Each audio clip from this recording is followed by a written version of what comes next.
Bonjour, je m'appelle Marcel. Je suis à Sol et j'habite ici depuis très très longtemps. C'est ici que j'ai mes racines. J'ai vu beaucoup de choses se passer sous mes branches, de la préhistoire jusqu'à aujourd'hui. Je vais vous raconter quelques histoires.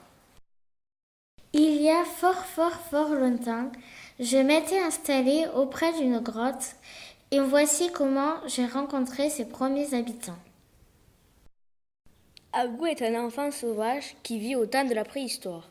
Un jour qu'il va se baigner dans le ruisseau, il voit un énorme bison rouge. Waouh! Quel monstre énorme! Ah! Il faut que je me sauve! En cherchant une cachette pour échapper au bison, il trouve une ouverture et s'y engouffre. C'est une grotte. Waouh! Que c'est grand! Fier de sa découverte, il va prévenir ses parents. Papa, maman, j'ai trouvé un endroit extraordinaire. Il y avait un monstre terrible. J'ai couru et je me suis caché dans une grotte. Venez, je vais vous la montrer. Venez. Et la famille s'installe dans la grotte. La mère est curieuse de savoir comment était ce monstrueux bison. Dis-moi, Agou, comment il est ce monstre? Je veux le tracer sur les parois de la grotte. Il est rouge et très fort. Il a des cornes et 4 pattes. Et son corps est recouvert de touffes, de poils. De la fumée sort de ses narines. Il est une grosse barbichette.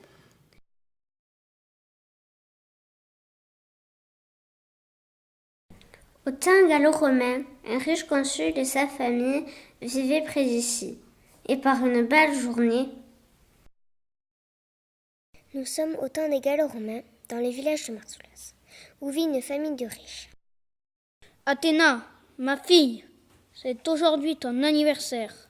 Pour remercier les dieux du grand bonheur qu'ils nous ont apporté par ta naissance, pour célébrer ce grand événement, je t'offre cette pièce d'or. Elle part se baigner et perd sa pièce dans le ruisseau. Des centaines d'années plus tard, Ce jardin est très difficile à travailler. Je ne sais pas si un jour je serai récompensée de mon travail. Tiens, c'est quoi ce drôle de caillou plat qui brille? Oh, une pièce d'or!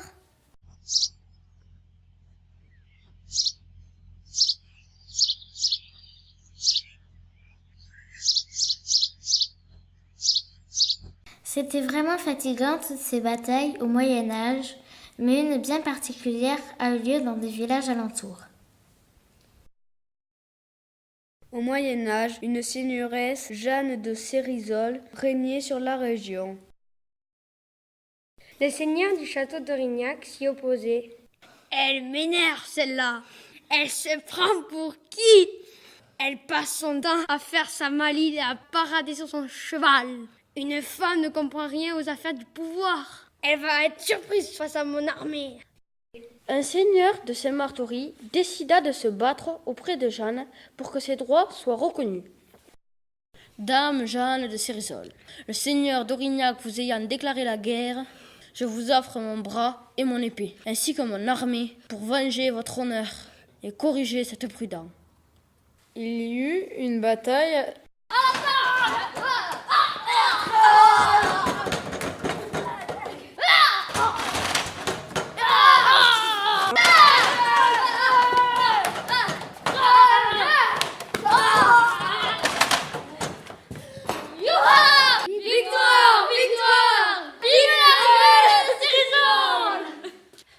Suite à cette victoire éclatante, faisons de ce jour la réunion de nos deux maisons.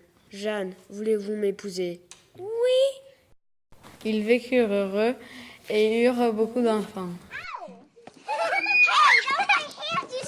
Les livres d'histoire ont malheureusement eu tendance à oublier le nom des seigneuresses de l'époque.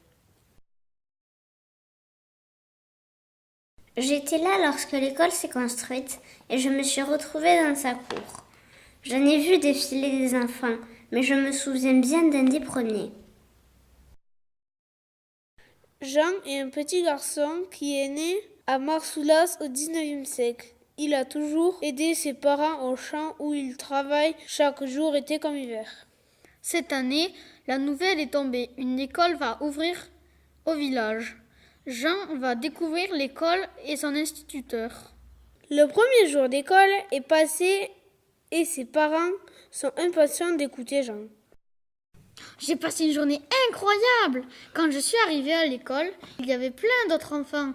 Le maître nous a réunis et nous a attribué des places dans la salle de classe.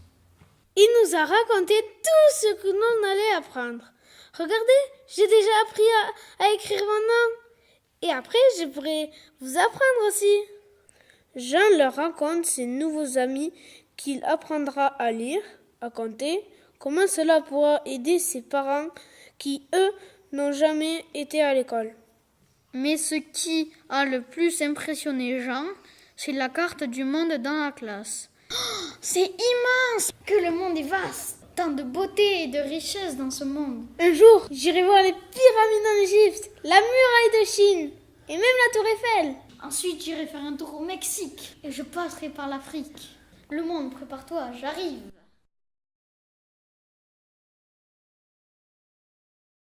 Mais toutes les histoires ne sont pas si joyeuses et certains épisodes sont tragiques. J'ai encore beaucoup de mal à raconter cette terrible journée du 10 juin 1944. Jacob est un garçon qui a vécu toute son enfance à Marsoulas avant d'être appelé à la guerre en 1940. Ses parents ont eux aussi dû quitter le village.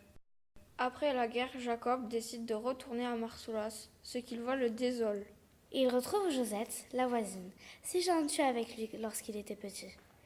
Elle lui raconte l'horreur du massacre qui a eu lieu le 10 juin 1944. Ah, c'est toi, Jacob. Tu es de retour. Quelle chance de te revoir. Mais tu reviens à un moment de grande souffrance et de tristesse pour le village. Des soldats allemands se sont acharnés sur le village et ses habitants. Ils recherchaient des maquisards et se sont mis à massacrer les gens. Cela a été terrible et ils n'ont rien épargné. Ils ont même tué des enfants. Ils ont tué Christian, qui avait 3 mois, tu te rends compte? Et les jumeaux Barbe, ils les ont assassinés aussi. Le village va mettre du temps pour se rétablir de cette horreur. Il va falloir du temps pour le pardon. Mais ce qui est certain, c'est qu'on n'oubliera jamais.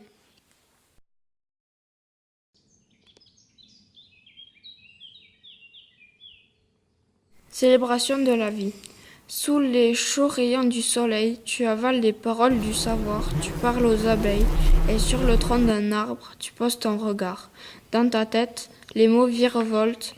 Dans ce repère, tu te caches souvent, tu aimes ces moments. Par un sourire, ils se retrouvent, comme un aimant attire le métal. Tu les rejoins, avec la joie des jours heureux, tu rigoles avec eux. La complicité est au rendez-vous et fait monter les sourires jusqu'aux joues. Demain, tu les retrouveras, comme tout le temps. Tu aimes ces moments.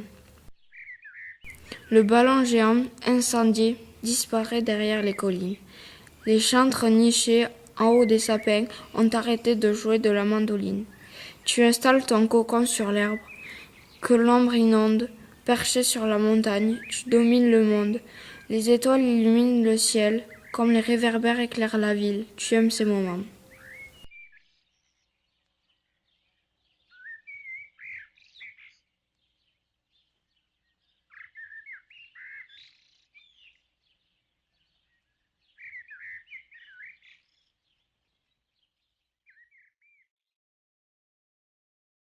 La dernière grande transformation que j'ai vue arriver est passée par les fils du téléphone.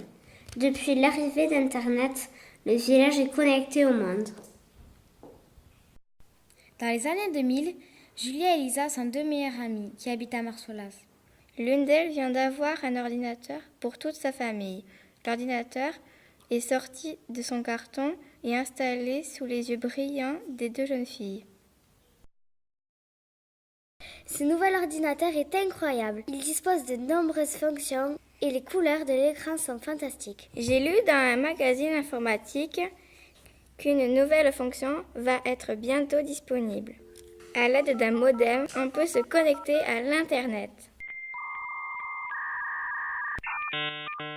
Un jour, Julia apprend qu'elle va devoir déménager en Guadeloupe car son père a un nouveau travail là-bas. Je veux pas que tu t'en ailles. C'est horrible. C'est pas juste. Je ne veux pas vivre sans toi. Je vais dire à mes parents de déménager aussi. Ce qui est sûr, c'est qu'avec nos ordinateurs, on pourra toujours être ensemble. Dès l'arrivée de Julia en Guadeloupe, Elle a déjà un email de Lisa qui lui raconte les derniers potins de Marsoulas. L'informatique les aide à garder le contact et à préserver leur amitié. Marsoulas est un village riche en histoire et en mémoire. Moi, Marcel, le sol, je suis toujours là à observer ses habitants dans leur joie et dans leur peine et à y étendre mes racines au rythme des saisons.